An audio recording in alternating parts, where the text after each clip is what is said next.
Order দিতে হবে তো। বসেছিল, আমি বলি চলো এগুলো বসে বসে ছাড়াও।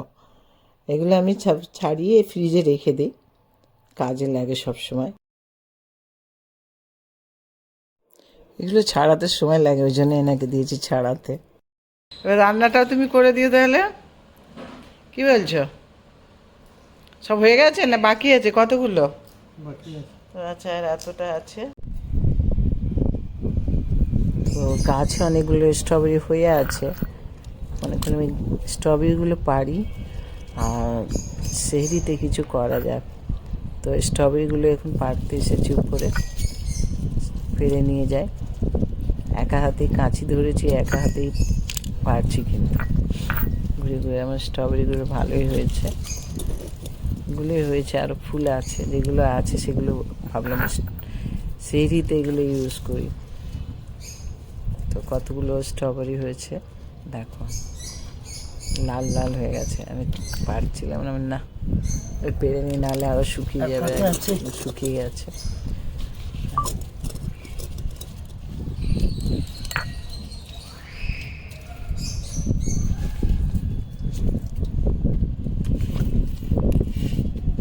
দেখো বাটিতে টুকটুক করে পড়ে যাচ্ছে।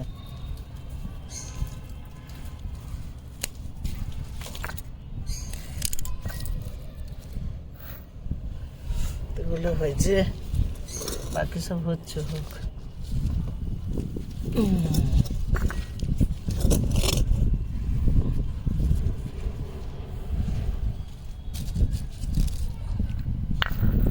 তবে যতই আমরা কিনে খাই না কেন, গাছে যদি কিছু হয় ভীষণ ভালো লাগে।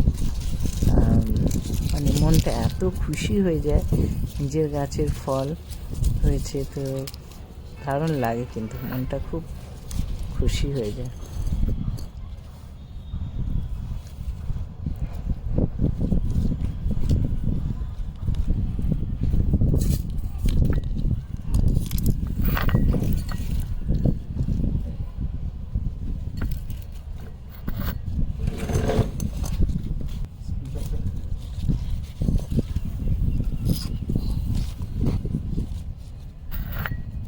কতগুলো স্ট্রবেরি হয়েছে?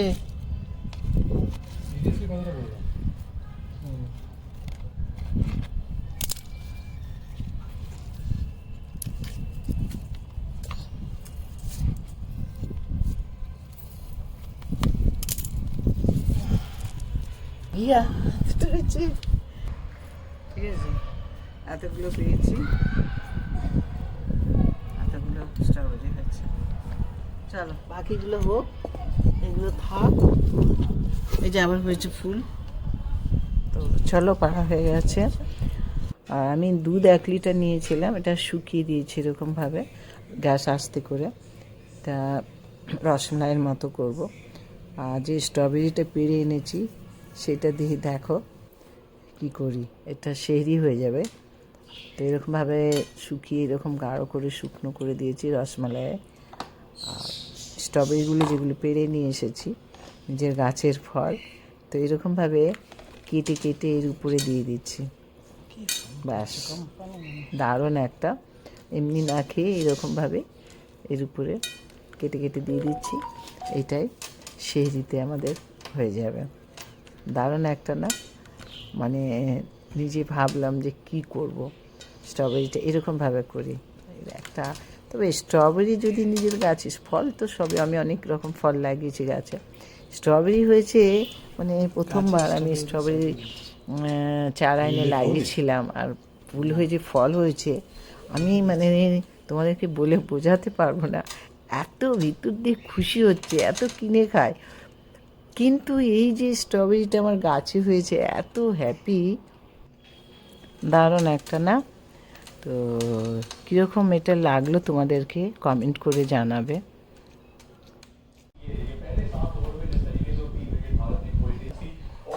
তো তোমাদের হিরোকে দেখো, দেখাচ্ছি পিছন থেকে, ফ্রিজ থেকে কি বের করে করছে ও, দেখো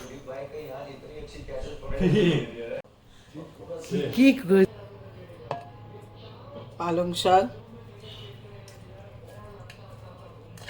ছোট ছোট করে কুচনো হয়েছে, মিন মিন করে। 1 বাটি পালং শাক। আচ্ছা, এরপরে যাবে বেসন 1 বাটি,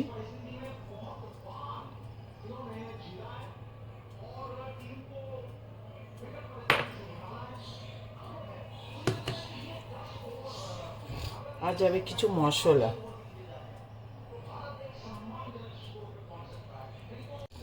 এবার কিছু যাবে মশলা, 1 চামচ নুন, 1 চামচ কাশ্মীরি লঙ্কা, 1 চামচ এমনি মানে ঝাল লঙ্কা, 1 চামচ জিরে, 1 চামচ কালো জিরে, ভাজা জিরে, 1 চামচ হলুদ। এগুলো সব একসঙ্গে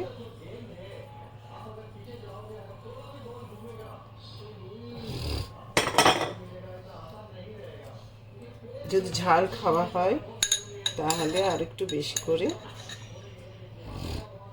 যেহেতু পালং শাক আছে বেশি কাঁচা লঙ্কা দিলে কিছু হবে না, কাঁচা লঙ্কা 1/2 চামচ।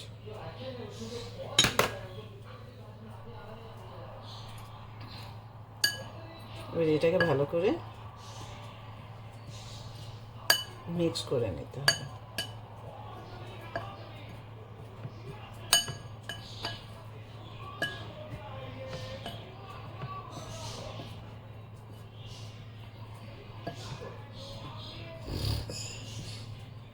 তো এই মিক্স হয়ে গেছে।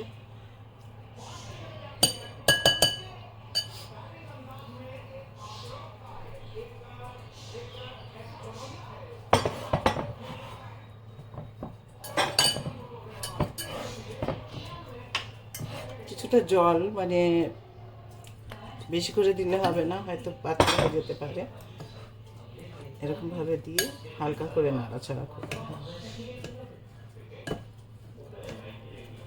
তো পালং শাক এসেছে বাড়িতে, তো দিলে আর একটু বেসন দেওয়া যায়, মনে করছি যে আর একটু বেসন দিই।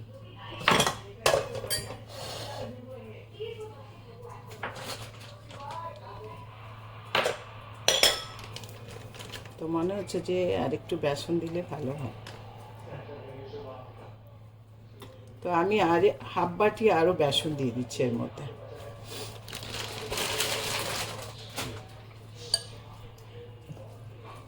এটা সুন্দর করে মানে চামচেই এতে নাড়াচাড়া হয়ে যাচ্ছে।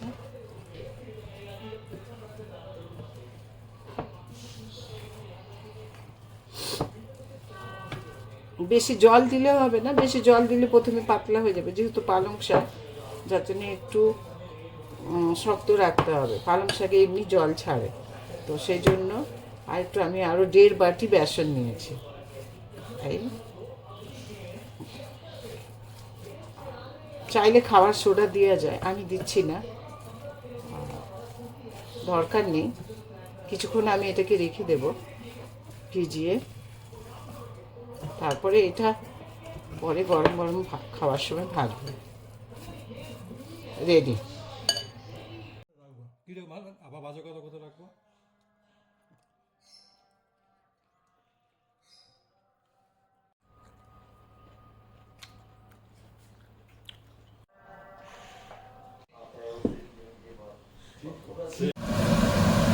তো বড়টা দিয়ে দিয়েছে, হ্যাঁ ভুলে গেছি আসলে দেওয়ার সময়, উঠে দিয়েছি, তারপর মনে করলো এবার চিবিয়ে আওয়াজ আসছে থেকে, বন্ধ করে দিই। তো বড়াই হালকা করে আমি কম তেল দিয়ে ভাজছি, ছাঁকছি না। তোমরা যদি চাও ছেঁকে করতে পারো তেলে, তো আমি বেশি কেননা তেল খেতেই কেউ চায় না ভাজাভুজি, শুধু এটা আমার শখের জন্য করছি, ছেলে তো খাবেই না তেলের জিনিস। জোর করে যদি বলি তাহলে হয়তো 1 পিস নেবেন, তাহলে নেবেন। তো এরকমভাবে তোমরা ভাজতে পারো, বড়াটা দারুণ লাগবে। পালং শাকও ভালো, পালং শাক যে কোনো ভেজিটেবল দিয়ে করা যায়, পালং শাক, ফুলকপি, আমি দেখছি আর কি কি করতে পারি, যদি সম্ভব হয় এগুলো কি দেখাতে পারি। আজকে তো এইটাই করলাম, বেশি কিছু করব না। এই হয়ে গেল পালং শাকের বড়া। কেমন হলো বলো। একটু এবার এর সঙ্গে কি চাই বলো তো? চা। তো চলো চা করি।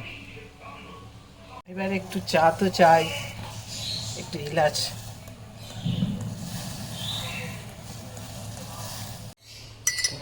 চা রেডি। রোজা খুলে সকলেই মনে একটু চা খায়। আমার এলাচ চা রেডি। আর তার সঙ্গে হচ্ছে বড়া।